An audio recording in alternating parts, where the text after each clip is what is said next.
يهده الله فلا مضل له ومن يضلله فلا هادي له ونشهد أن لا إله إلا الله ونشهد أن محمدا عبده ورسوله أما بعد فقد قال الله تبارك وتعالى في القرآن المجيد والفرقان الحميد أعوذ بالله من الشيطان الرجيم بسم الله الرحمن الرحيم شهر رمضان الذي أنزل فيه القرآن هدى للناس وبينات من الهدى والفرقان صدق الله العظيم. وقال النبي صلى الله عليه وسلم من صام في رمضان إيمانا واحتسابا غفر له ما تقدم من ذنبه ومن قام في رمضان إيمانا واحتسابا غفر له ما تقدم من ذنبه أو كما قال النبي صلى الله عليه وسلم. اللهم صل على سيدنا محمد وعلى آل سيدنا محمد وبارك وسلم. اللهم صل على سيدنا محمد وعلى آل سيدنا محمد وبارك وسلم. اللهم صل على سيدنا محمد وعلى آل سيدنا محمد وبارك وسلم.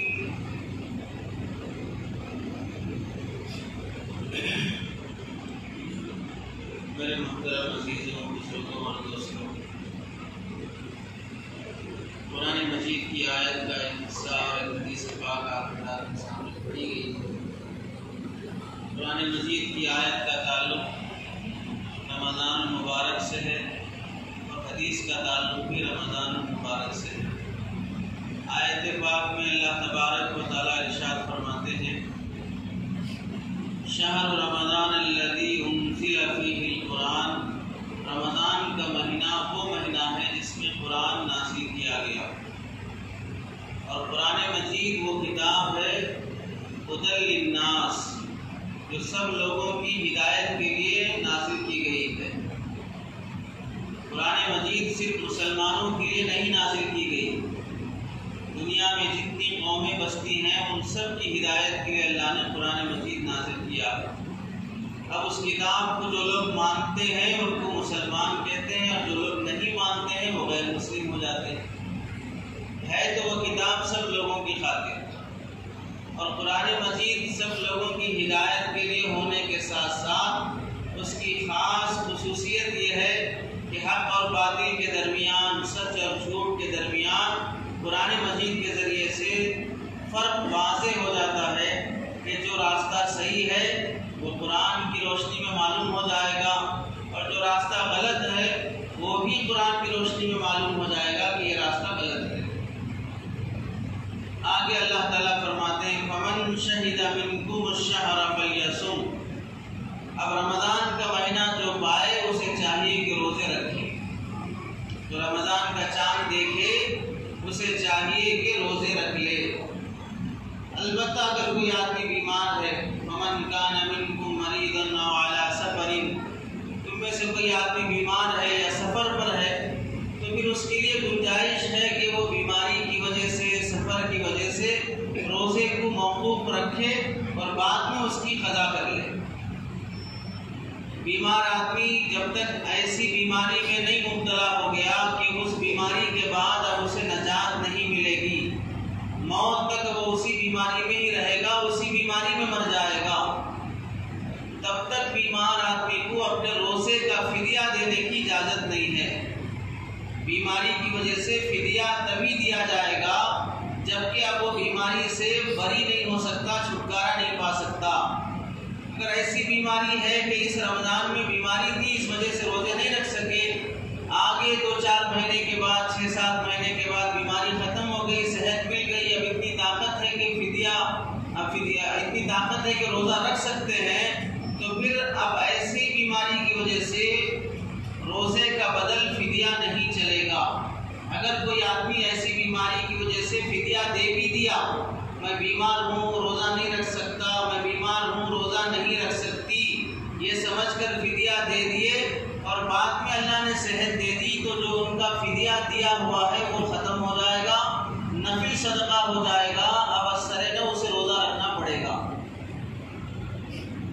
اثر نہ اسے روزہ رکھنا پڑے گا۔ اور ایسے ہی جو آدمی سفر پر ہے، مسافر آدمی کے لیے فدیے کی کوئی گنجائش نہیں ہے، سفر پر ہے، مشقت ہے، اور ایسا مشکل سفر ہے کہ آپ اس سفر میں روزہ نہیں رکھ سکتے، روزہ رکھنا بھاری پڑ جاتا ہے، تو اس کی وجہ سے روزہ چھوڑنے کی گنجائش ہے، باقی اس روزے کے بدلے فدیہ دینے کی اجازت نہیں ہے۔ بعد میں جب آپ گھر واپس لوٹیں گے، خواہ وہ آپ 10 سال کے بعد بھی لوٹو، روزہ رکھنا ہی پڑے گا۔ زندگی ایسے ہی گزر گئی کہ سفر میں جو روزے چھوٹے تھے اس کی بھی قضا نہیں ہوگی، اور بیماری میں جو روزے چھوٹے تھے اس کی بھی قضا نہیں ہوگی، تو اب حکم ہے کہ مرنے سے پہلے وصیت کر کے مرو کہ میری زندگی میں اتنے روزے چھوٹ گئے ہیں، میری زندگی میں اتنی نمازیں چھوٹ گئی ہیں، میرے مال میں سے اتنا مال روزے اور صدقہ وغیرہ کا، روزے اور نماز کا نکال دیا جائے، تو ایک روزے کا فدیہ ایک صدقہ فطر کے برابر، ایک روزے کا فدیہ ایک صدقہ فطر کے برابر ہوتا ہے، ایک نماز کا فدیہ ایک صدقہ فطر کے برابر ہوتا ہے۔ دن میں 5 نمازیں فرض ہیں، ایک نماز واجب ہے، 6 نمازوں کا صدقہ فطر اور ایک روزے کا صدقہ فطر، کل 7 چیزوں کا، 5-6 نمازیں اور ایک روزہ۔ اگر بیماری کی وجہ سے نمازیں بھی نہیں ہوئی، بیماری کی وجہ سے روزہ بھی نہیں ہوا، تو ایک دن میں 7 صدقہ فطر کے برابر پیسہ دینا واجب ہوگا۔ اب ایسے زندگی میں کتنے دن نمازیں نہیں ہوئی، کتنے دن روزے نہیں ہوئے، اتنے دنوں کے حساب سے ایک دن کا 7 ہے، اور 7 دن کا کتنے ہوگا، ایک مہینے کا کتنا ہوگا، 10 سال کا کتنا ہوگا، کتنے کی وصیت کرنا پڑے گا۔ اب وصیت کرنے کے بعد اس کا جو مال بچا ہے اس میں سے 1/3 مال میں سے 1/3 میں سے اس کی وصیت پوری کی جائے گی۔ خلاصہ یہ ہے کہ اللہ تعالیٰ فرماتے ہیں کہ جو آدمی رمضان کا چاند دیکھے تو روزہ رکھے۔ اللہ کے نبی صلی اللہ علیہ وسلم نے فرمایا صوموا لرؤیتہ وافطروا لرؤیتہ، چاند دیکھ کر روزہ رکھو، چاند دیکھ کر روزہ چھوڑو۔ اللہ تعالیٰ نے اسلامی تعلیمات اور اسلام کے جو احکامات موقوف رکھے ہیں وہ چاند پر معلق رکھے ہیں۔ ہمارا بقرعید کا نظام، روزے کا نظام، عید کا نظام، یہ سب چیزیں چاند دیکھ کر ہی شروع کی جائیں گی، اور اگر چاند نظر نہیں آیا تو اس صورت میں اس مہینے کے 30 دن مکمل کر لیے جائیں۔ مثلا شعبان کے بعد رمضان کا چاند نہیں دکھا تو شعبان کے 30 دن مکمل ہونے کے بعد خود بخود وہ بعد والا دن رمضان کا مہینہ شمار ہو جائے گا۔ اس واسطے کہ اسلامی اعتبار سے 30 دن سے زیادہ کا مہینہ نہیں ہوتا ہے، 29 دن کا ہو سکتا، 30 کا ہو سکتا ہے، 31 کا مہینہ اسلام میں نہیں پایا جاتا ہے۔ اس واسطے اگر 29 کو چاند دکھ گیا اگلا مہینہ شروع ہو گیا، اگر 29 کو نہیں دکھا اور 30 کو بھی نہیں دکھا تو بھی سمجھ لیا جائے گا کہ اب 30 کو نہیں بھی دکھے پھر بھی اگلا مہینہ شروع ہو گیا۔ 30 سے زیادہ دن کا مہینہ اسلام میں نہیں ہوتا ہے۔ اللہ کے نبی صلی اللہ علیہ وسلم نے فرمایا صوموا لرؤیتہ وافطروا لرؤیتہ، روزہ چاند دیکھ کر رکھو اور چاند دیکھ کر روزہ چھوڑو۔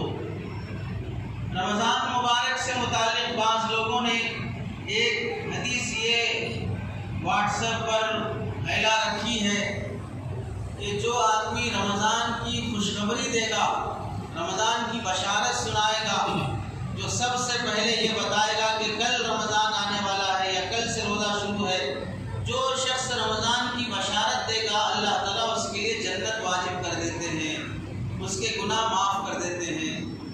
ایسی حدیث لوگوں نے گھڑ کر اپنی طرف سے پھیلا کر رکھی ہے۔ اللہ کے نبی صلی اللہ علیہ وسلم نے فرمایا من کذب علی متعمدا فلیتبوأ مقعدہ من النار، اگر کوئی آدمی میری طرف کوئی بات، جھوٹی بات منسوب کرے گا، ایسے آدمی کو چاہیے کہ وہ اپنا ٹھکانہ جہنم میں بنا لے۔ ایک بات یاد رکھیں، اللہ کے نبی صلی اللہ علیہ وسلم کی زبان مبارک سے جو باتیں نکلتی ہیں وہ ساری باتیں صحیح ہوتی ہیں اور اچھی ہوتی ہیں۔ اللہ کے نبی کا ہر فرمان سچا اور اچھا ہوتا ہے، لیکن ہر بات جو سچی اور اچھی ہو وہ نبی کا فرمان ہونا ضروری نہیں ہے۔ اللہ کے نبی کی ہر بات اچھی ہے، لیکن جو باتیں اچھی ہیں سب نبی ہی بولیں یہ کوئی ضروری نہیں ہے۔ اللہ کے نبی کی ہر بات سچی ہے، لیکن جو باتیں سچی ہیں وہ سب نبی بولیں یہ ضروری نہیں ہے۔ لیکن نبی جو بولے گا وہ سچ ہوگا، نبی جو بولیں گے وہ اچھی بات ہوگی۔ لیکن دنیا میں جتنی اچھی باتیں چل رہی ہیں وہ ساری کی ساری باتیں نبی ہی بولیں یہ ضروری نہیں ہے۔ اس واسطے اگر کوئی اچھی بات چل پڑے اور اسے نبی کی طرف منسوب کر دیا جائے تو بھی گناہ اور حرام ہوگا، اس واسطے کہ بات تو اچھی ہے لیکن ہمارے نبی نے نہیں فرمایا۔ اور اللہ کے نبی کی زبان سے نکلی ہوئی اچھی بات اور دوسرے لوگوں کی زبان سے نکلی ہوئی اچھی بات کے درمیان میں زمین آسمان کا فرق ہوتا ہے۔ باتیں دونوں اچھی ہیں، لیکن نبی کی جو بات ہے اس کا مقام اعلیٰ ہوتا ہے، اور عام لوگوں کی زبان سے جو باتیں نکلیں گی اس کا مقام ادنا ہوتا ہے۔ اس واسطے یہ حدیث جو لوگوں نے پھیلا کر رکھی کہ جو رمضان کی بشارت دے گا، خوشخبری سنائے گا، اللہ اس کی بخشش کر دیں گے، گناہ معاف کر دیں گے، جنت واجب کر دیں گے، یہ سب جھوٹی اور من گھڑت باتیں ہیں۔ ایسا میسیج بنانا، ایسے میسیج کو فارورڈ کرنا اور پھر آگے ترغیب دینا کہ آگے 10 لوگوں تک پہنچاؤ، یہ فائدہ ہوگا وہ فائدہ ہوگا، یہ سب اپنے اوپر جہنم کی آگ کو واجب کر لینا ہے۔ نبی کی طرف کوئی بات منسوخ کرنے سے پہلے آدمی 100 بار سوچ لے، اور ایسے ہی قرآن مجید کے بارے میں کوئی رائے دینے سے پہلے 100 بار سوچ لے۔ اگر قرآن مجید کی کسی آیت کا مطلب، قرآن مجید کی کسی آیت کی تفسیر پڑھا نہیں ہے، کسی معتبر عالم سے سنا نہیں ہے، اپنی منمانی اور مرضی سے دل میں خیال آیا اور سمجھ میں آ رہا ہے کہ قرآن کی آیت کا یہ مطلب مجھے سمجھ میں آ رہا ہے اور وہ مطلب لوگوں کے سامنے بیان کر رہا ہے، اس کا آڈیو یا اس کا ویڈیو بنا کر فارورڈ کر رہا ہے، تو پھر سمجھ لے وہ آدمی بھی اپنے اوپر جہنم کی آگ واجب کر رہا ہے۔ قرآن مجید کے بارے میں صحابہ سے، معتبر تفاسیر سے، معتبر علماء سے سنے اور پڑھے بغیر کوئی آدمی اپنی طرف سے کوئی رائے قائم نہیں کر سکتا۔ وہ اللہ کا کلام ہے، اللہ کے کلام میں کسی اور کو اپنی مرضی سے ٹانگ اڑانے کی اجازت نہیں ہوگی۔ تو آیت پاک میں اللہ تعالیٰ فرماتے ہیں فمن شہد منکم الشہر فلیصم، جو رمضان کا چاند دیکھے اسے چاہیے کہ روزے رکھ لے۔ اللہ تعالیٰ نے دیگر امتوں پر بھی روزے فرض فرمائے تھے، اس امت پر بھی اللہ تعالیٰ نے روزے فرض فرمائے ہیں۔ سب سے پہلے ہمیں اللہ رب العزت کا شکر ادا کرنا چاہیے کہ اللہ تعالیٰ نے ہماری زندگی میں 1 سال اتنا بڑھا دیا کہ ہمیں دوبارہ اپنی زندگی میں رمضان مل رہا ہے۔ ورنہ کتنے لوگ ایسے ہیں جس کی کل موت ہو گئی، جس کی آج موت ہو جائے گی، جس کی کل آئندہ موت ہو جائے گی، رمضان کا چاند دکھنے سے پہلے وہ دنیا سے چلا جائے گا، اور کتنے لوگ چلے گئے ہیں۔ آپ اندازہ کر لو کتنے بڑے بڑے اللہ والے علماء کا انتقال ہو گیا، محدثین کا انتقال ہو گیا، بڑے بڑے شیخ الحدیث کا گزشتہ سال سے لے کر اس سال تک انتقال ہو گیا ہے، اور کتنے بڑے بڑے گنہگاروں کا بھی انتقال ہو گیا ہے، کتنے سیاستدانوں کا انتقال ہو گیا ہے، اور آپ کے ہمارے رشتہ داروں میں جان پہچان کے لوگوں میں کتنے لوگ دنیا سے چلے گئے ہیں جن کے بارے میں ہم سوچ بھی نہیں سکتے تھے کہ جوانی میں مر جائے گا۔ تو ہمیں سب سے پہلے اللہ کا شکر ادا کرنا چاہیے کہ اللہ تعالیٰ ہماری زندگی میں اتنی برکت دی کہ ہمیں رمضان کا مہینہ مل رہا ہے۔ یہ رمضان کا استقبال اور رمضان کی عظمت اور اکرام کا پہلا تقاضا ہے کہ آدمی اپنی اس عمر کی برکت پر اللہ کا شکر ادا کرے۔ اللہ کے نبی صلی اللہ علیہ وسلم کے پاس 2 آدمی، 2 صحابہ بیک وقت ایمان قبول کیے، بیک وقت مسلمان ہوئے اور چند سالوں تک اللہ کے نبی صلی اللہ علیہ وسلم کی خدمت میں رہے، دین سیکھتے رہے، اعمال کرتے رہے۔ اتفاق سے ایک صحابی جہاد میں گئے اور ان کا اللہ کے راستے میں جہاد میں انتقال ہو گیا، وہیں پر شہید ہو گئے، اور دوسرے صحابی 1 سال تک زندہ رہے، 1 سال کے بعد ان کا انتقال ہوا۔ تیسرے آدمی آدمی نے خواب میں دیکھا، تیسرے صحابی نے، کہ جو اللہ کے راستے میں جہاد میں جا کر شہید ہوا ہے وہ بعد میں جنت میں جا رہا ہے، اور جو بعد میں انتقال ہوا ہے 1 سال کے بعد، وہ پہلے جنت میں جا رہا ہے۔ دیکھنے والے صحابی کو تعجب ہوا کہ جو شہید ہوا اللہ کی راہ میں جہاد میں اپنی جان دے دیا ہے، شہادت کا کتنا بڑا مقام ہے۔ چاہیے تو یہ تھا کہ جو جہاد میں جا کے شہید ہو گیا وہ پہلے جنت میں جاتا، اور جو بعد میں انتقال ہوا ہے وہ بعد میں جنت میں جاتا۔ وہ اپنی بستر پہ مرا ہے، شہید ہو کے نہیں مرا ہے۔ اس تعجب کی وجہ سے وہ اللہ کے نبی صلی اللہ علیہ وسلم کے پاس آیا، اور اللہ کے نبی صلی اللہ علیہ وسلم سے پوچھا، یا رسول اللہ، میں نے خواب میں دیکھا ہے کہ جو 1 سال پہلے شہید ہو گئے تھے وہ تو بعد میں جنت میں جا رہے ہیں، اور جو 1 سال بعد انتقال ہوئے وہ پہلے جنت میں جا رہے ہیں۔ تو اللہ کے نبی صلی اللہ علیہ وسلم نے فرمایا، اس میں تعجب کی کیا بات ہے؟ کیا تم نہیں دیکھتے جو 1 سال کے بعد انتقال ہوئے ہیں، 1 سال پہلے انتقال ہونے والے کے مقابلے میں ان کی نمازیں زیادہ ہیں، ان کے روزے زیادہ ہیں، ان کی تلاوت زیادہ ہے، ان کا صدقہ خیرات زیادہ ہے۔ اللہ نے انہیں 1 سال کی زندگی اور دے دی، تو ان کی نیکیاں پہلے انتقال ہونے والے کے مقابلے میں 1 سال زیادہ ہیں۔ جب ان کی نیکیاں زیادہ ہیں، 1 سال عبادت ان کی زیادہ ہے، 1 سال کی تلاوت زیادہ ہے، تو پھر ان کو جنت میں پہلے کیوں مقام نہیں ملے گا؟ تو اس سے پتہ چلا کہ آدمی کی زندگی میں 1 سال کا بڑھ جانا اور 1 سال اسے عبادت کے لیے موقع مل جانا، اس کے لیے بہت بڑی نعمت ہے۔ حضرت علی رضی اللہ تعالیٰ عنہ فرماتے ہیں کہ اللہ تبارک و تعالیٰ اگر اس امت کو بخشنا نہ ہوتا، معاف کرنا نہ ہوتا، تو رمضان کی مبارک راتیں اور رمضان کا مہینہ نہ دیتا۔ اللہ نے جب ہمیں یہ مہینہ دیا، اس مبارک مہینے کی نعمتوں سے ہمیں نوازا ہے، تو پھر مطلب یہ ہے کہ اللہ خود ہمیں بخشنا چاہتے ہیں، معاف کرنا چاہتے ہیں۔ ہر عمل کی توفیق اللہ کی طرف سے ملتی ہے۔ بندہ اگر دعا کرنے کے لیے ہاتھ اٹھاتا ہے تو ہاتھ اٹھانے کی توفیق اللہ ہی کی طرف سے ملتی ہے، اور علماء نے لکھا ہے جب دعا کی توفیق اگر اللہ کی طرف سے مل جائے تو سمجھ لو قبولیت کی بھی اللہ کی طرف سے گارنٹی مل جائے گی، اس واسطے کہ دینا ہو تو ہی بولتے ہیں مانگو، دینا ہے تو ہی بولتے ہیں مانگو۔ اور جب ہاتھ اٹھایا تو مطلب یہ ہوا کہ اللہ نے توفیق دی کہ میرے بندے مانگ، اور جب اس نے مانگنے کی توفیق دی تو لا محالہ وہ دے کر رہے گا۔ تو جس کو دعا کی توفیق مل جاتی ہے، عبادت کی توفیق مل جاتی ہے، اسے اللہ سے یہ امید رکھنا چاہیے کہ اللہ تعالیٰ میری دعا قبول کرے گا، میری عبادتیں قبول کرے گا۔ اور ایسے ہی رمضان کے استقبال میں آدمی کو چاہیے کہ توبہ کا اہتمام کرے، استغفار کا اہتمام کرے۔ رمضان یہ ہمارے لیے اللہ کی طرف سے مہمان بن کے آ رہا ہے۔ آپ کے گھر میں اگر مہمان آ رہے ہوں، آنے سے پہلے آنے کی اطلاع کر دیں گے، اور وہ خاص طور سے لڑکی کو دیکھنے کے لیے آ رہے ہوں، رشتہ مانگنے کے لیے آ رہے ہوں، تو ایسے موقع پر آپ کے گھر میں کیسی تیاری ہوتی ہے، کیسا دھوم دھام ہوتا ہے۔ کوئی اور رشتہ دار آنے کے مقابلے میں اور سسرال آنے کے مقابلے میں، لڑکی کا رشتہ مانگنے والے آنے کے مقابلے میں سارا گھر حرکت میں آ جاتا ہے کہ بیٹی کو دیکھنے کے لیے آ رہے ہیں، رشتے والے آ رہے ہیں۔ بچے بھی اچھے کپڑے پہن لیتے ہیں، گھر کا ہر فرد اچھے کپڑے پہن لیتا ہے۔ وہ خواتین جو پورے ہفتے نائٹی میں گزارتے ہیں، ڈھنگ کے اور سلیقے کے کپڑے نہیں پہنتے، وہ بھی سلیقے کے کپڑے پہننے لگتے ہیں کہ لڑکی کو رشتہ دیکھنے کے لیے آ رہے ہیں۔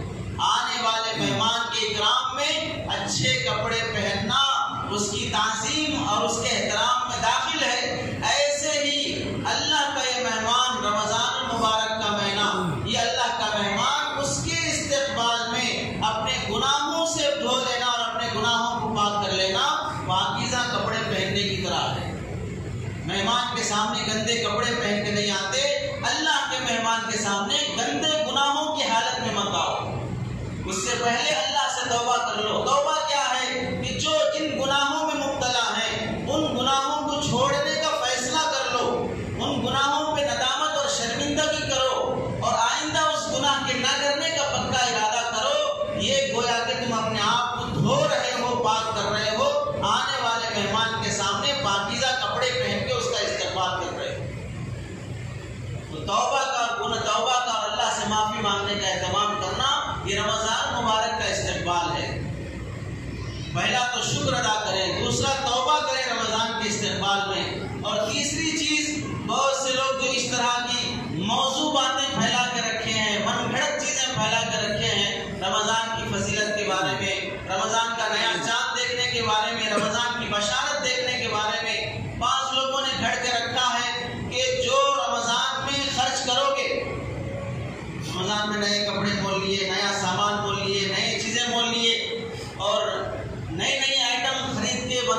کھاتے رہے تو اللہ کے پاس اس کا حساب نہیں ہوگا۔ رمضان میں جو خرچ ہوگا اللہ اس کا حساب نہیں لیں گے۔ اور بعض لوگوں نے گھڑ کے رکھا ہے افطار کے موقع پہ جو خرچ ہوگا اللہ اس کا حساب نہیں لیں گے۔ اس واسطے خوب خرچ کرو۔ رمضان میں جو کپڑے بنوائیں گے، سلوائیں گے، خریدیں گے، اللہ ان کپڑوں کا حساب نہیں لیں گے۔ عورتوں میں ایسی بات چل پڑی ہے، یہ جھوٹی بات ہے، چاہے آپ کبھی بھی خریدو، حلال خریدو، حرام خریدو، اللہ کے پاس سب کا حساب دینا۔ حلال کا حساب ہے، حرام پہ عذاب ہے۔ حلال کا حساب ہے، حرام پہ عذاب ہے۔ حساب سے چھٹکارا نہیں اگر حلال ہے، اور عذاب سے چھٹکارا نہیں اگر حرام ہے۔ تو رمضان میں ایسی باتیں جو گھڑی جاتی ہیں اور ایسے میسیجز جو آگے بڑھائے جاتے ہیں علماء کی تحقیق میں، آگے اب تو ہر کوئی واٹس ایپ کا مجاہد بنے پھر رہا ہے۔ کوئی بھی یعنی سب سے بڑا مجاہد وہ ہے، اور دین کا داعی اور دین کا مبلغ اور امت کا مفکر وہ ہے جو واٹس ایپ پہ آنے والے میسیجز کو بڑی پابندی سے تلاوت چھوڑ کر، نماز چھوڑ کر، اپنی ضرورتیں اور مصروفیات چھوڑ کر واٹس ایپ کے میسیجز کو آگے بڑھانا یہ وقت کی بڑی ذمہ داری سمجھ کر بڑھا رہا ہے۔ وہ آنے والا میسیج حلال کا ہے، حرام کا ہے، جھوٹا ہے، سچا ہے، صحیح ہے، غلط ہے، کچھ تحقیق کرے بغیر دین کی بڑی ذمہ داری اگر کوئی شخص نبھا رہا ہے تو یہ پاگل قوم نبھا رہی ہے جو واٹس ایپ کی مجاہد بنے پھر رہی ہے۔ ہر آنے والے میسیج کو آگے کرنا۔ اللہ کے نبی صلی اللہ علیہ وسلم نے فرمایا کفا بالمرء کذبا ان یحدث بكل ما سمع، انسان کے اللہ اور اس کے رسول کی فہرست میں جھوٹا لکھے جانے کے لیے اتنی بات کافی ہے کہ جو بات دین کی سن رہا ہے تحقیق کرے بغیر اسے آگے بڑھا دے رہا ہے۔ ایسے آدمی کو اللہ کی فہرست میں جھوٹا لکھا جائے گا۔ ایسے آدمی کو اللہ کی فہرست میں جھوٹا لکھا جائے گا جو دین کی بات سنا، تحقیق نہیں کیا کہ صحیح ہے غلط ہے اور فوراً آگے بڑھا دیا۔ ایسے آدمی کو اللہ تبارک و تعالیٰ اپنی فہرست میں جھوٹوں میں شامل فرما لیتے ہیں۔ اس واسطے ایسے میسیجز کو آگے نہ بڑھایا جائے۔ رمضان کے موقع پر بہت سے ہمارے پاگل قسم کے نوجوان رمضان کے روزے کا مذاق اڑاتے ہیں، ایسا امیج بناتے ہیں کہ ہرن سامنے ہے اور شیر دبلا پتلا اس کے سامنے کھڑا ہے اور نیچے لکھتے ہیں شیر بول رہا ہے بیٹا آج روزے سے ہوں چھوڑ رہا ہوں، بیٹا آج روزے سے ہوں چھوڑ دے رہا ہوں۔ ادھر ہرن ہے سامنے، ادھر شیر بھوکا ہے، گویا کہ افطار کا وقت قریب ہے اور وہ شیر بول رہا ہے بیٹا روزے سے ہوں چھوڑ رہا ہوں۔ اور کوئی تو میسج لکھ رہا ہے کہ ہر ہفتے اتوار آتا ہے جس میں کام کی چھٹی رہتی ہے، اور رمضان میں بھی کوئی اتوار آئے گا کہ نہیں آئے گا کہ روزے سے چھٹی رہے گی۔ ایسے ایسے پاگل قسم کے میسج بنائے جاتے ہیں جس سے رمضان کے روزوں کی توہین ہوتی ہے۔ یاد رکھو رمضان کا روزہ رکھنا فرض ہے، فرض روزہ نہ رکھنے پر اللہ کی طرف سے گناہ کبیرہ لکھا جائے گا، بڑا گناہ لکھا جائے گا اور حرام کا گناہ لکھا جائے گا، لیکن اسے کافر نہیں لکھا جائے گا، کافر نہیں لکھا جائے گا۔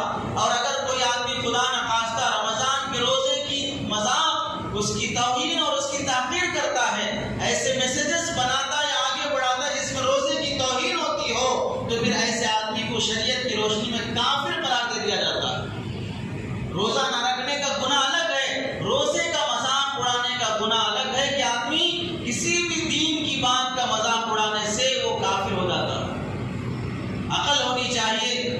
غیر مسلموں کے تہوار آتے ہیں، دیوالی آتی ہے، ہولی آتی ہے، کبھی ان کی طرف سے کوئی ایک میسج آپ نے پڑھا ہو کہ انہوں نے اپنی تہوار کا، دیوالی کا مذاق اڑایا ہو، اپنی ہولی کا مذاق اڑایا ہو، اپنے گنیش کا مذاق اڑایا ہو؟ اگر کوئی غلطی سے ایسا میسج بنا بھی دیتا ہے تو اس پر کیس کر دیا جاتا ہے، اسے گالیاں دی جاتی ہیں، اس سے مار پٹائی کی جاتی ہے کہ ہمارے مذہب کا مذاق اڑا رہے ہیں۔ اور مسلمان اتنا بے وقوف ہے کہ اللہ تبارک و تعالیٰ کا بنایا ہوا یہ مذہب اور اللہ کا دیا ہوا یہ دین اور اس دین میں رکھے ہوئے احکامات کی خود مسلمان مذاق اڑا رہا ہے، اور ایسے مذاقیہ جملوں کو اور ایسے مذاقیہ میسیجز کو مسلمان آگے بڑھا رہا ہے۔ تو یاد رکھو رمضان کے مہینے میں ایسے میسیجز بنانا یا ایسے میسیجز کو آگے بڑھانا آدمی کو کفر تک پہنچا دیتا ہے، بعض مرتبہ کافر بنا دیتا ہے۔ اور کفر کا نتیجہ یہ ہوتا ہے کہ جتنے اعمال اب تک تم نے کیے پوری زندگی میں وہ سارے اعمال صادر ہو جاتا ہے۔ تو رمضان میں روزے کا مذاق نہ اڑایا جائے، تراویح کا مذاق نہ اڑایا جائے، دین کی کسی بات کی تحقیر نہ کی جائے۔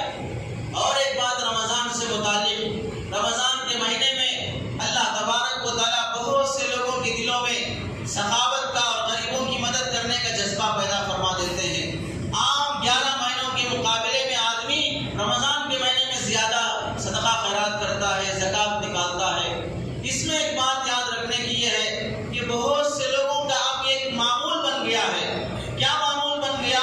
پہلے ہم سنتے تھے نیکی کر دریا میں ڈال، اب ہم سن رہے ہیں نیکی کر فیس بک پر ڈال۔ نیکی کر دریا میں ڈال، پہلے یہ سنتے تھے، اب ہمیں دیکھنا پڑ رہا ہے نیکی کر فیس بک پر ڈال۔ کون سی بھی نیکی کرو فوراً واٹس ایپ پہ ڈال دو، فوراً فیس بک پہ ڈال دو۔ پورے رمضان تراویح نہیں پڑھی، شب قدر میں تراویح کے لیے حاضر ہو گیا کسی بڑی مسجد میں، کسی جامع مسجد میں، کسی مکہ مسجد میں، فلاں مسجد میں، اب وہاں 2-4 رکعت تراویح پڑھ لی۔ اب اس کے بعد امام صاحب کے بازو سیلفی لے کے ڈال رہا ہے، مکہ مسجد کے امام صاحب کے ساتھ تراویح پڑھ کے نکل رہا ہوں، فیس بک پہ ڈال رہا ہوں، فلاں مسجد کے امام صاحب سے مصافحہ کر کے نکل رہا ہوں، فجر کی نماز میں نے فلاں مسجد میں پڑھی ہے، وہ فیس بک پہ ڈال رہا ہے، اور فجر کی نماز جماعت سے پڑھا ہوں، یہ فیس بک پہ ڈال رہا ہے۔ کیوں ڈال رہا ہے؟ ساری رات فلم دیکھ رہا تھا، اب فجر کی اذان ہو گئی تو دوستوں نے کہا چل جا کے نماز پڑھ کے آتے ہیں۔ ساری رات کا گناہ تو اپنی جگہ پر، ایک نیکی کر لیا، فجر کی نماز جماعت سے پڑھ لیا، وہ بھی فیس بک پہ ڈال دیا۔ وہ فجر کی نماز اس کے لیے نیکی کا سبب بن سکتی تھی، لیکن ساری رات کے گناہ کے برابر وہ فجر کی نماز پڑھ کے فیس بک پہ ڈال دینا، وہ بھی گناہ بن گیا۔ تو نیکی کرنا اور فیس بک پہ ڈال دینا، شہرت طلبی کہ مجھے مشہور ہونا ہے اور مجھے لوگوں کے سامنے تعریف ہونی ہے، اس کے لیے لوگ کیا کرتے ہیں؟ بہت سے لوگ جو زکوٰۃ نکالتے ہیں، بہت سے فنڈ والے اور بہت سی جو تنظیمیں ہیں جو غریبوں کی مدد کرتے ہیں، رمضان کے موقع پر پیکیج بناتے ہیں، 1 مہینے کا سودا وغیرہ اس میں چاول وغیرہ بناتے ہیں، اور پھر محلے کی بیوہ عورتوں کو، محلے کے غریبوں کو جمع کرتے ہیں، اس کے بعد 2-4 مولانا کو اور 2-4 سیاسی لوگوں کو بلاتے ہیں، اور اس کے بعد 2-4 بیانات ان کے سامنے ہوتے ہیں، اور یہ جوڑنا بیان کرنا یہ کوئی غلط بات نہیں ہے۔ اس موقع سے بیوہ عورتیں، غریب عورتوں کے سامنے دین کی بات آ جائے، یہ کوئی بری چیز نہیں ہے، لیکن بولنے والے میں اتنا سلیقہ ہو کہ سامنے بیٹھی ہوئی عورتوں کی توہین نہ ہو، ان کی غربت اور غریبی کا مذاق نہ اڑایا جائے، ان کو چھوٹا اور حقیر بنا کر ان سے بات نہ کی جائے۔ وہ اپنے دل میں یہ محسوس کر رہے ہوں کہ 12 مہینے ہمیں کوئی پیکیج دینے کے لیے نہیں بلایا، 12 مہینے ہمارے گھر کے راشن کا انتظام نہیں کیا، صرف رمضان کے 1 مہینے کا راشن کا انتظام کر رہا ہے، اور اس پر کیا مصیبت اور ظلم کر رہا ہے کہ ہم سب کے فوٹو لیے جا رہے ہیں، ہمیں 1 مہینے کا آٹا دے رہے ہیں، آٹا دیتے ہوئے دینے والے کا ہاتھ، لینے والی خاتون کا ہاتھ، اور ادھر سے سیلفی فوٹو لی جا رہی ہے، اور اسے واٹس ایپ پہ ڈالا جا رہا ہے کہ فلاں ایسوسیشن اور فلاں فنڈ اور فلاں یہ ہم اتنی مدد کر رہے ہیں، اتنے بیواؤں کا یہ کر رہے ہیں۔ خدا نخواستہ تھوڑی دیر کے لیے تصور کرو، تمہارا 1 مہینے کا راشن، اور تم اس پر اتنی شہرت حاصل کرنا چاہ رہے ہو، اور یہ فوٹو دکھا کر ان غریب بیواؤں کے نام پہ تم چندہ وصول کرنا چاہ رہے ہو، یا اپنی تنظیم کے بارے میں یہ ثابت کرنا چاہ رہے ہو کہ ہم بھی زندہ ہیں، ہم بھی کام کر رہے ہیں، ہم بھی غریبوں کی مدد کر رہے ہیں، یہ کس کو دکھانا چاہ رہے ہو؟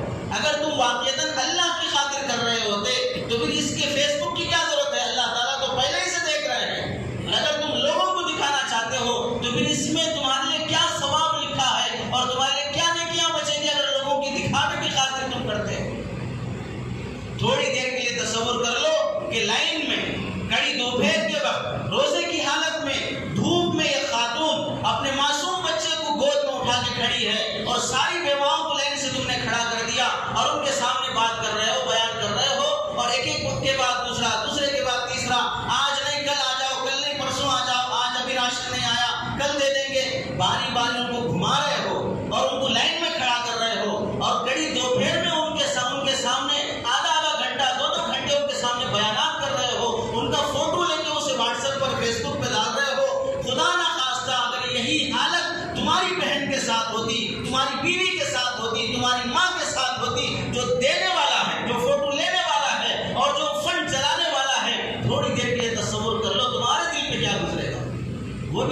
کی بہن ہے, کسی کی بیٹی ہے, کسی کی ماں ہے, 1 مہینے کے راشن کی خاطر تم نے اس کی عزت کا سودا کر لیا. کتنی غریب عورتیں ایسی ہیں جو بھوکی مر جاتی ہیں, فاقے گزار لیتی ہیں اور دوسروں کے گھروں میں برتن دھو کر اپنی بیٹیوں کو پال لیتی ہیں, لیکن وہ کبھی اپنی غریبی کا لوگوں کے سامنے دکھاوا کرنا نہیں چاہتی, لوگوں کے سامنے اپنی غریبی ظاہر کرنا نہیں چاہتی. تم نے 1 مہینے کا راشن دے کے اس کی غریبی کی دھجیاں اڑا دی, اس کی غریبوں کو لوگوں کے سامنے پھیلا دیا. یہ دینے کا طریقہ ہے, یہ غریبوں کی مدد کرنے کا طریقہ ہے. اللہ تعالیٰ تو رات کے اندھیرے میں بھی اگر تم کسی کو دے دو لے جا کر, اللہ اسے بھی رائگاں نہیں کرتے ہیں. حدیث پاک میں اللہ کے نبی صلی اللہ علیہ وسلم نے فرمایا, صحابہ کے زمانے میں ایک شخص رات کے اندھیرے میں نکلا اپنی زکوٰۃ کا پیسہ دینے کے لیے اور لے جا کر زکوٰۃ رات کے اندھیرے میں دے کر آیا. صبح ہونے کے بعد معلوم ہوا وہ شخص جس نے رات کے اندھیرے میں زکوٰۃ کی بڑی رقم لے جا کے دے دی تھی, وہ ایک مالدار کو دے دیا.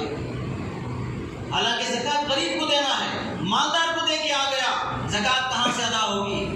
اب اس نے ارادہ کیا, اللہ میں تو غریب کو دینا چاہ رہا تھا, مالدار کے ہاتھ میں چلا گیا, آج رات پھر دوبارہ میں دیتا ہوں. پھر رات کے اندھیرے میں نکلا اور لے جا کے رات کے اندھیرے میں ایک آدمی کو زکوٰۃ دے کے آیا.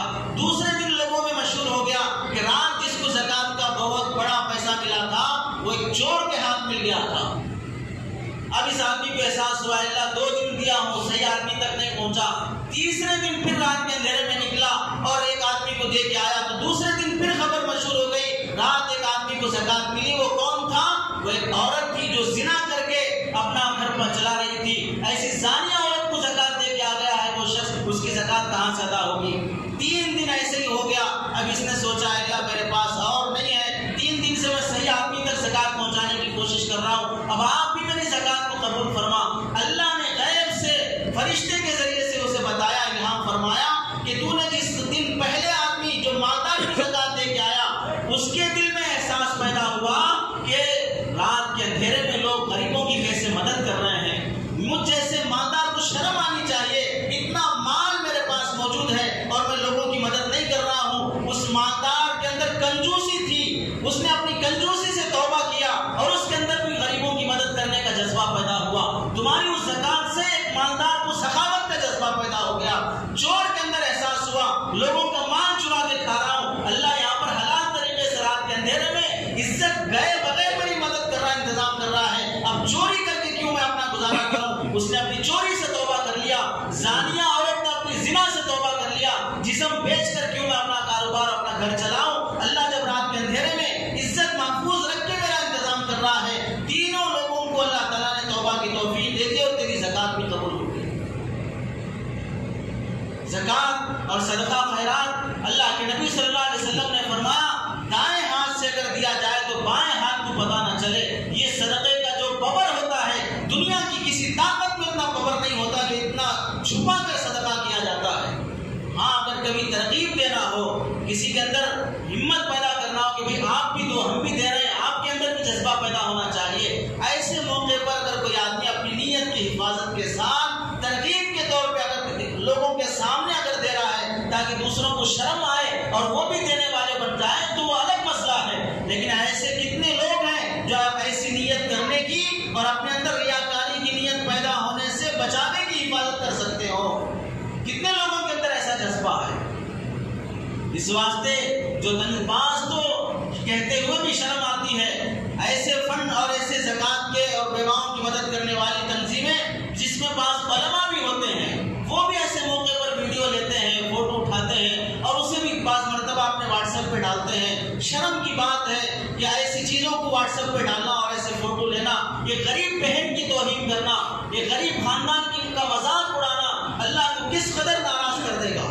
یاد رکھ لو, اللہ سے کسی کی رشتہ داری نہیں ہے. اللہ کے یہاں کوئی باپ, کوئی بیٹا, کوئی دوست, کوئی رشتہ دار نہیں ہے. سب اللہ کے بندے ہیں. اللہ نے کسی کو دولت دی اور کسی کو غریبی دی, اس کے ذریعے سے اللہ اسے دلا رہے ہیں. اگر اپنی دولت پر, اپنی مالداری پر غرور اور فخر میں مبتلا ہو گئے تو اللہ کے لیے دیر نہیں ہے. آج جو ہاتھ ایسا ہے, کل کے دن وہ ہاتھ ایسا ہوتا ہے.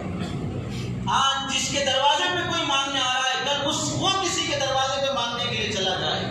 اللہ کے بڑے بڑے مالدار, بڑے بڑے کروڑ پتی آج بھیک مانگتے پھر رہے ہیں, نوالے کے لیے ترس رہے ہیں, لوگوں سے اور حکومت سے چھپ چھپ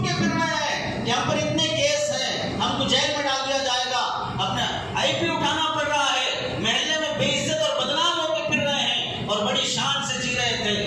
حرام کمائی کی نحوست اور مالداری پہ غرور اور فخر کی نحوست یہ ہوتی ہے کہ اللہ تعالیٰ اس دولت کو فوراً چھین لیتے ہیں. شیخ سعدی رحمۃ اللہ علیہ نے لکھا ہے غریب مانگنے کے لیے دروازے پہ آیا اور یہ مالدار کھانے کے لیے اپنی بیوی کے ساتھ بیٹھا, اس کی صدا پر غصے میں آیا اور جھڑک کر بھیج دیا کہ چلے جاؤ, کبھی بھی تم کو ایسا نہیں ویسا نہیں. جب دیکھو مانگنے کے لیے آ جاتے ہیں اور بیوی دلہن اس کے ساتھ کھانے کے لیے بیٹھی ہے, اس غریب کی کو جب جھڑکیاں دی گئی اس کے دل سے آہ نکلی, میرا کیا قصور کہ مجھے تیرے علاوہ میرے جیسے انسان کے پاس بھیک مانگنے کے لیے بھیج دیا. اس آہ نے کیا کایا پلٹ دیا کہ چند سالوں کے بعد یہ جو مالدار شخص ہے اس کے حالات بدلتے گئے, ساری مالداری ختم, اور ادھر سے وہ جو غریب اس کے حالات بدلتے گئے, وہ مالدار بن گیا اور یہ فقیر بن گیا.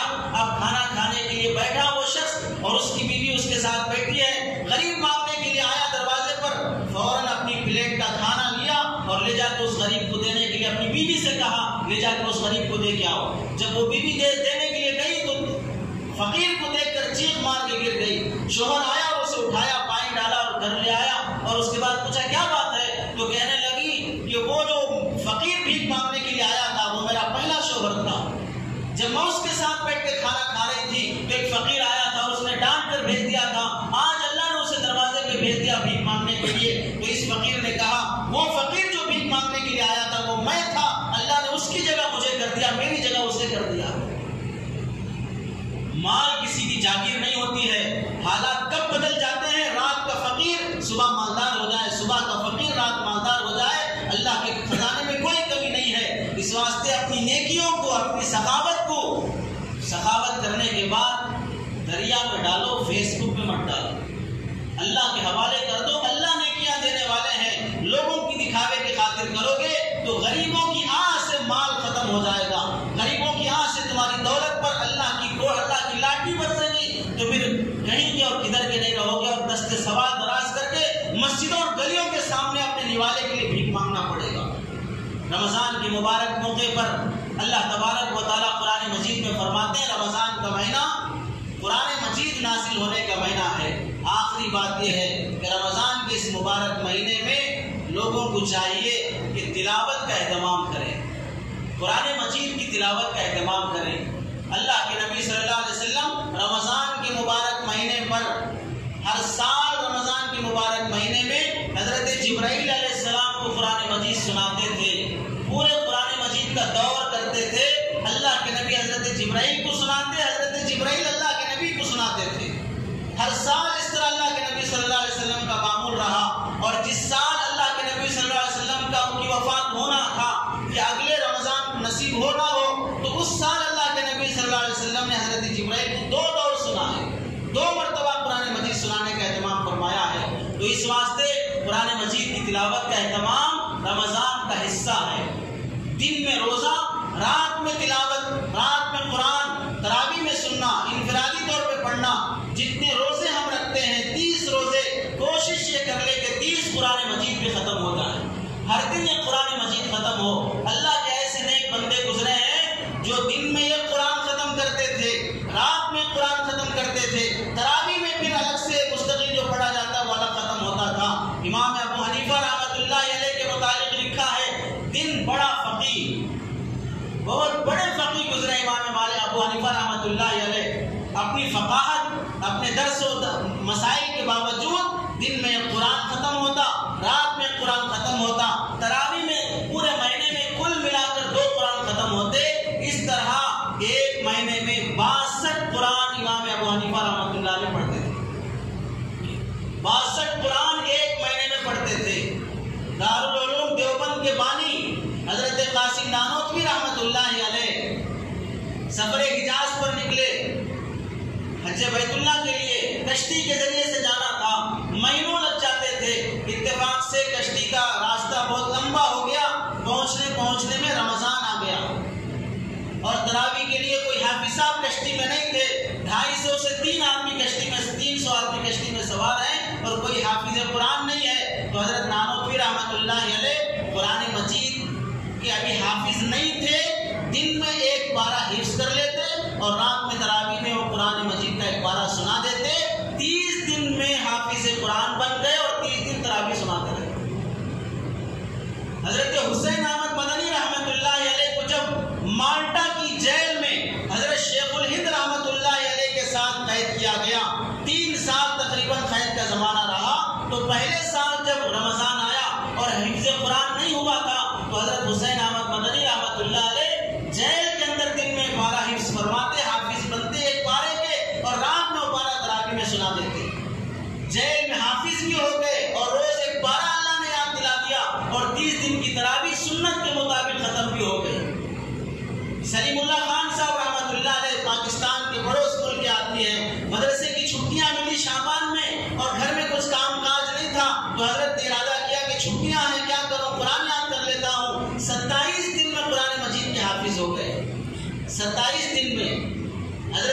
ہشام بن کلبی رحمۃ اللہ علیہ ایک بڑے تابعی اور تابعی محدث گزرے ہیں. ان کے چچا ان کو ڈانٹتے تھے کہ شرم نہیں آتی تجھے اللہ کا کلام یاد نہیں, حافظ قرآن نہیں ہے. تو ایک دن غیرت آئی, مجھے روز ڈانٹ پڑ رہی ہے کہ مجھے قرآن نہیں آتا. تو انہوں نے ارادہ کیا آج گھر میں جا کے بند ہو جاؤں گا اور جب تک حافظ نہیں بنوں گا گھر سے نہیں نکلوں گا. جب تک حافظ نہیں بنوں گا گھر سے نہیں نکلوں گا. علامہ ابن جوزی نے کتاب الازکیہ میں لکھا ہے, دروازہ بند کر کے قرآن یاد کرنا شروع کیے, 3 دن کے اندر حافظ ہو کے گھر سے باہر نکلے. 3 دن میں حافظ ہو کے گھر سے باہر نکلے ہیں. علامہ ابن حجر رحمۃ اللہ علیہ 7 سال کی عمر میں مکتب میں پڑھتے تھے اور سورہ مریم تقریباً آدھے پارے کے آس پاس سے 2 پارے سے زیادہ ہے, ایک دن میں یاد کر کے سنا دیا. 11 سال کی عمر میں بالغ ہو گئے اور 11 سال کی عمر میں کعبۃ اللہ میں حرم کی مسجد حرام میں تراویح سنائی. مسجد حرام میں علامہ ابن حجر رحمۃ اللہ علیہ نے 11 سال کی عمر میں بالغ ہوئے اور تراویح سنائی ہے. اکابر کا بہت معمول اور اہتمام تھا قرآن مجید کی تلاوت کا. اس واسطے بزرگوں رمضان کے مہینے کو غنیمت سمجھ کر تلاوت کا اہتمام کیا جائے. ایسی جگہ تراویح پڑھی جائے جہاں پر حافظ صاحب سکون سے پڑھتے ہوں, سمجھ میں آتا ہو, ہاں ہمیں 2 گھنٹے لگ جاتے ہوں. آگے رمضان ملنے کی امید نہیں ہے, موت کا کوئی بھروسہ نہیں ہے. تراویح کو آخری تراویح سمجھ کر, روزے کو آخری روزہ سمجھ کے زندگی گزارو. اللہ تو امید ہے اللہ سے اور بھی رمضان اللہ عطا کرے گا, زندگیوں میں برکت دے گا, لیکن ہماری نیت یہ ہونی چاہیے کہ یہ آخری آگے ملے کہ نہ ملے. آج کل ایسے حافظ صاحب بڑے مقبول ہوتے ہیں جو سپر فاسٹ اور راجدھانی کی طرف بھاگ جاتے ہیں, نہ ان کو سمجھ میں آتا نہ پیچھے والوں کو سمجھ میں آتا. بڑے خوش ہو جاتے ہیں لوگ, حافظ صاحب 1 گھنٹے میں تراویح ختم کر دیتے ہیں, 1.5 گھنٹے میں 3 پارے ختم کر دیتے ہیں, 1 گھنٹے میں 50 منٹ میں 40 سجدے, 20 رکعت میں 40 سجدے, 20 رکوع, 20 قیام, 20 سورہ فاتحہ, اور پھر اس کے بعد قرآن مجید کا وہ حصہ جو پڑھ رہے ہیں, اور پھر التحیات, درود شریف, یہ سب چیزیں 50 منٹ میں ہو جاتی ہیں. تو ہم ایسے لوگوں کو وقت کا جنید بغدادی, عبد القادر جیلانی بولنے پہ مجبور ہیں. کتنی بڑی کرامت ہے ان لوگوں کی, پیچھے پڑھنے والے کتنے بڑے اولیاء ہیں, ان کے وقت میں کتنی برکت ہے کہ اتنے 50 منٹ میں کتنے کام ان سے ہو رہے ہیں. کاش یہ برکت زندگی کے اور کاموں میں ہو جاتی, 11 مہینے یہ برکت ہو جاتی. شرم آنی چاہیے, اللہ کا کلام بھی سلیقے سے پڑھنے کو تیار نہیں اور سننے کو تیار نہیں. ایسے پڑھا جاتا ہے, ایسے سنا جاتا ہے کہ نہ پڑھنے میں مزہ آ رہا نہ سننے میں مزہ آ رہا ہے, اور لوگ ایسے بعض تو پڑھتے بھی نہیں ہیں, اور جو پڑھتے ہیں ایسے لوگوں کے پیچھے پڑھتے ہیں. اور بعض حافظ اچھا پڑھنا چاہتے ہیں, سکون سے پڑھنا چاہتے ہیں, لیکن لوگ کہتے ہیں کہ نہیں جلدی پڑھو, فلاں مسجد میں جلدی ہو جاتی, آپ کتنا دیر سے کرتے, اس میں بھی کمپٹیشن ہوتا, فلاں جلدی یہاں دیر سے.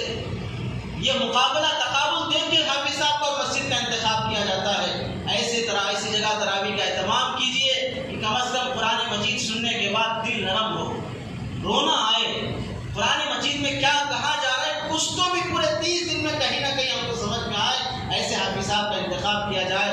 اور 2-4 سوالات کسی صاحب نے لکھ کے بھیجے ہیں, مضمون تو ہمارا دوسرا تھا, اس کے جوابات دے دیتے ہیں. افطار کی دعا روزے سے پہلے پڑھنا ہے یا کھا کر پڑھنا ہے؟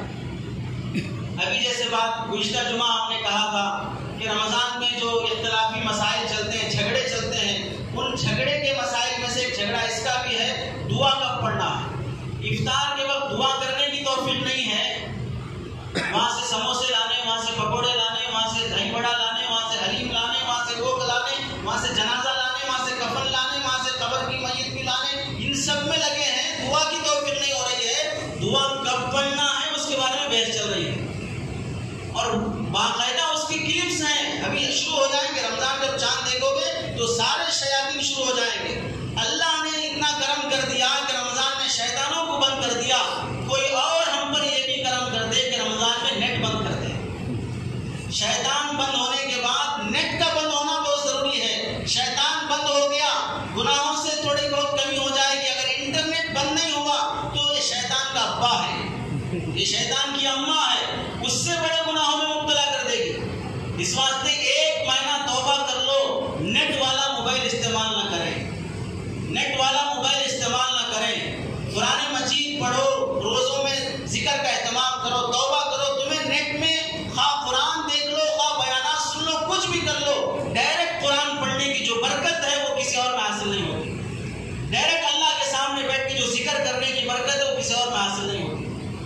حاصل ہے کہ اس سوال کا جواب یہ ہے، اکثر علماء کا رجحان یہ ہے کہ افطار کی دعا افطار کرنے کے بعد پڑھنی چاہیے. افطار کی دعا افطار کرنے کے بعد پڑھنی چاہیے. بعض علماء کا رجحان یہ ہے افطار کی دعا افطار سے پہلے پڑھنی چاہیے. دونوں کے دلائل موجود ہیں. یہ کتاب ہے رمضان المبارک معروفات و منکرات، جسے دیکھنے کا شوق ہو اس میں پوری بحث موجود ہے. اس کتاب میں دیکھ لیں. جن صاحب کو مسئلہ دریافت کرنا ہو وہاں پر پہلے پڑھنے والوں کے دلائل کیا ہیں، بعد میں پڑھنے والوں کے دلائل کیا ہیں، سب اس میں لکھا گیا ہے. دوسرا سوال ہے درود شریف اور آیت کریمہ کا جو بیج پڑھتے ہیں وہ پڑھنا ہے یا نہیں پڑھنا ہے. کوئی حرج کی بات نہیں ہے. تسبیح جس طرح پڑھتے ہیں، انگلیوں پہ جس طرح ذکر کرتے ہیں، ایسے اگر کوئی بیجوں پہ ذکر کر رہا ہے، درود شریف پڑھ رہا ہے تو کوئی حرج کی بات نہیں ہے. لیکن دن متعین کر لینا، جگہ متعین کر لینا، فلاں کی انتقال کے بعد ہی متعین کر لینا، فلاں اِیصال ثواب کی خاص شکل متعین کر لینا، یہ شکلیں متعین کر کے کرنا یہ بدعت ہے. اس کی اجازت نہیں. آپ کو جب من میں آئے آپ انگلیوں پہ تسبیح کیجئے، اور جو تسبیح ہے دانوں کی اس پہ کیجئے. آپ کسی بیجوں پہ کیجئے، کسی پہ بھی کر سکتے ہیں، لیکن دن اور شکل متعین کر کے کرنا اس کی اجازت نہیں ہے. رمضان کے مہینے میں معصوم بچوں کو کھانا کھلانا ہے یا نہیں ہے؟ جو بچے ابھی بالغ نہیں ہیں ان پر روزہ فرض نہیں ہے، اور جن پر روزہ فرض نہیں ہے ایسے بچوں کو روزہ رکھانا گناہ ہے. جو بچے بالغ ہونے کے قریب ہیں، 12 سال 13 سال کے ہیں، ایسے بچوں کو آپ ترغیب کے طور پہ مہینے میں 1 2 4 روزے رکھا دیے ان کی ہمت پر، تو گنجائش ہے، ثواب ملے گا. 6 سال کا بچہ ہے، 7 سال کا بچہ ہے، 8 سال کا بچہ ہے، 14 گھنٹے کا روزہ ہے، گرمی کا موسم ہے، اس میں اسے روزہ رکھا رہے ہیں، وہ پیاس سے تڑپ رہا ہے، بول رہے بیٹا تھوڑا صبر کر لو، اب 1 گھنٹے میں افطار ہو جاتا. اب اسے تسلی دے رہے ہیں، اب اسے افطار کھانے پر نیا جوڑا لا کے دے رہے ہیں، گھر میں خوشیاں منا رہے ہیں، بریانی بن رہی ہے کہ 7 سال کا بچہ پہلا روزہ رکھا ہے. یہ سب بدعت اور گناہ ہے. ایسے معصوم بچے پر ظلم کرنے کا گناہ ہوگا. حضرت تھانوی رحمۃ اللہ علیہ نے لکھا ہے یوپی میں ایسے کسی پاگل عورت نے ایسے اپنے بچے کو روزہ رکھایا، اثر سے تڑپنا شروع کیا، پانی نہیں پلا رہی ہے، افطار سے پہلے بچے کا انتقال ہو گیا. ایک بچے کی جان لینے کا گناہ ہوگا اگر اس طرح کی حرکت کی جائے. چھوٹے بچوں پہ ظلم نہ کیا جائے. اللہ سب سے بڑے رحیم ہیں، ان کو معلوم ہے کب کس پہ روزہ فرض کرنا ہے، ان کو معلوم ہے کب کس پر سے روزہ معاف کرنا ہے. تو پھر بالغ ہونے سے پہلے ایسے کام کرنے کی اجازت نہیں ہے. ہاں 10 سال سے زائد ہو، ترغیب کے طور پہ جیسے اللہ کے نبی نے حدیث میں فرمایا 10 سال کی عمر میں نماز نہ پڑھے تو مارو، ایسے ہی 10 سال کی عمر کے بعد اگر روزہ رکھنے کی طاقت ہے تو روزہ رکھانے کی ترغیب دی جائے گی. حدیث صرف نماز کے بارے میں، روزے کے بارے میں نہیں ہے. نماز آسان ہے روزے کے مقابلے میں، 10 منٹ کا کام ہے، یہ 12 گھنٹے 14 گھنٹے کا کام ہے. اس واسطے اگر کسی میں طاقت ہے تو اسے 12-13 سال کی عمر میں ترغیب کے طور پہ رکھانے کی اجازت ہے. معصوم بچوں کو نہ روزہ رکھایا جائے گا، اور روزے کی حالت میں دن میں انہیں کھانا کھلانا چاہیے. کھلا سکتے ہیں نہیں کھلا سکتے نہیں، کھلانا چاہیے، اس کا روزہ نہیں ہے. مرحوم کے لیے قرآن شریف یاسین شریف پڑھ کر بخشنا بالکل اجازت ہے. رمضان میں جو آپ قرآن مجید کی تلاوت کرتے ہو، نوافل پڑھتے ہو، ذکر کرتے ہو، یہ سب آپ اپنے مرحومین کو، اور دنیا میں جتنے اللہ والے انتقال ہوئے، جتنے مسلمان انتقال ہوئے ہیں، سب کے لیے آپ ایصال ثواب کر سکتے ہیں. اہل سنت والجماعت کا مسلک ہے، ایصال ثواب ثابت ہے. ثواب کے بھی قائل ہیں، ایصال ثواب کے بھی قائل ہیں. اللہ سے امید ہے کہ جو آدمی اپنی نفل نیکیاں کر کے اپنے مرحومین کو اس کا ثواب پہنچائے گا تو اللہ تبارک و تعالیٰ ضرور ان مرحومین کو اس کا ثواب دیں گے. اور لیکن یہ ایک بات یاد رکھو، ثواب پہنچانے میں بھی خاص شکل لوگ اختیار کر لیتے ہیں. وہ چند چیزیں سامنے رکھ لینا، اس کے بعد اس پر فاتحہ پڑھنا، اس کے بعد وہ قرآن بخشا جاتا ہے. آپ ابھی بیٹھ کے سبحان اللہ بول دیے، اس کی جو نیکیاں ہیں وہیں بیٹھے بیٹھے بول دیے اللہ اسے قبول فرما اور اس کا ثواب فلاں صاحب کو عطا فرما. ہو گیا ایصال ثواب. ایصال ثواب کا کوئی خاص طریقہ نہیں ہے. پہلے مصلی بچھا کے 2 رکعت نماز پڑھ کے پھر اس کے بعد فلاں کر کے اس کے بعد بخشا جائے گا، ورنہ پھر نہیں پہنچے گا. پہلے تو پڑھنے کے بعد پڑھا ہوا قبول ہونے کی دعا کر لو کہ اللہ جو پڑھا اسے قبول تو کر لے. پہلے قبول ہوگا تو ثواب ملے گا، قبول نہیں ہوا تو کہاں سے ثواب ملے گا. لیکن وہ قرآن جو قرآن خوانی کے نام پہ پڑھایا جاتا ہے، گھروں میں لوگوں کو بلا کر، حافظوں کو بلا کر، مدرسے سے بچوں کو بلا کر قرآن خوانی کی جاتی ہے. کسی کے انتقال پر چلہ 40واں چٹی 11